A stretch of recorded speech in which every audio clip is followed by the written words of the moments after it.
আমি সৈয়দ মুজতাবা আলী। কাবুল থেকে 2.5 মাইল দূরে খাজামোল্লা গ্রামে একটা বাসা পেলাম। বাসার সঙ্গে চাকরও জুটে গেল।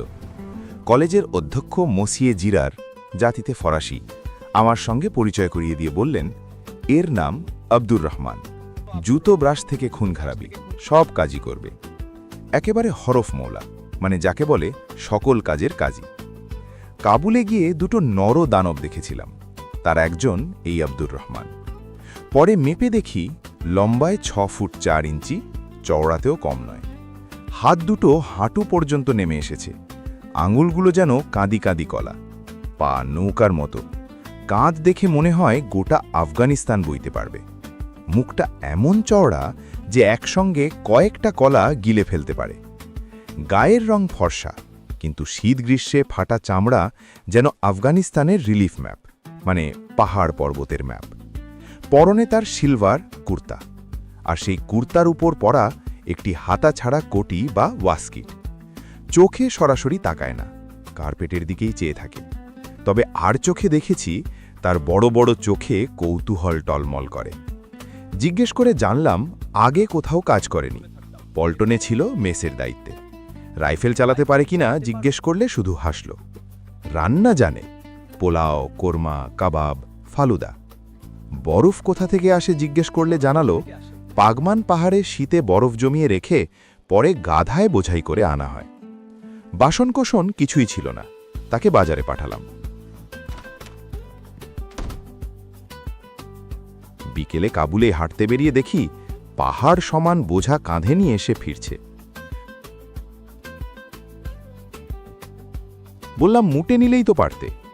উত্তরে সে বোঝালো, যে বোঝা সে বইতে পারে না, কাবুলে তা বইবে কে? রাতে শহরে বেরোতে যাচ্ছিলাম, এমন সময় অধ্যক্ষ ধমক দিয়ে বললেন, কাবুলে রাতের বেলা বেরোতে শক্তি আর অস্ত্র লাগে, তোমার কোনোটাই নেই।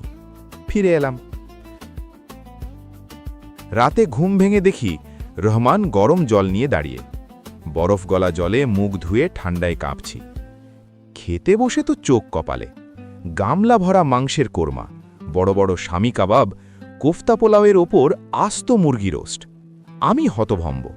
সে আশ্বাস দিল রান্নাঘরে আরও আছে। ভালোই খেলাম, কিন্তু সে যেন পরীক্ষা নিচ্ছে কতটা খাই। শেষে ফালুদা আনল, না বলায় বরফ ঢাকা আঙুর। আঙুরগুলো বরফে ঘষে আরও ঠান্ডা করে দিল। দাঁত জমে যাচ্ছিল, তবু তার মন রাখার জন্য কয়েকটা খেলাম। তারপর সবুজ কাবুলি চা, দুধ ছাড়া। প্রথম পেয়ালায় চিনি, পরেরগুলো ফাঁকা। ভাবলাম এবার নিশ্চয়ই শেষ। না, বাদাম আখরোট নিয়ে হাতুড়ি নিয়ে বসে গেল।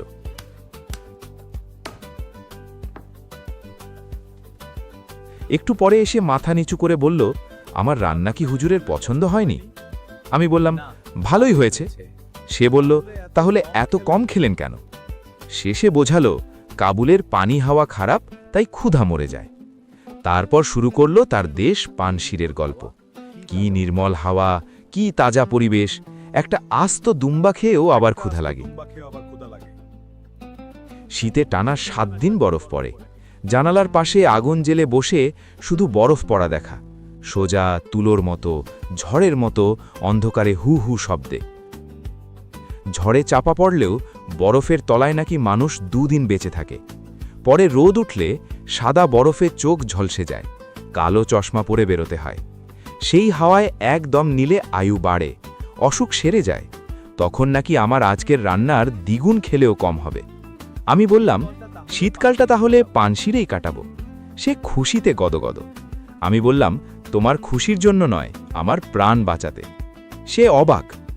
বুঝিয়ে বললাম, তুমি যদি সারা শীত জানালার পাশে বসে বরফ দেখো, তাহলে আমার রান্না করবে কে?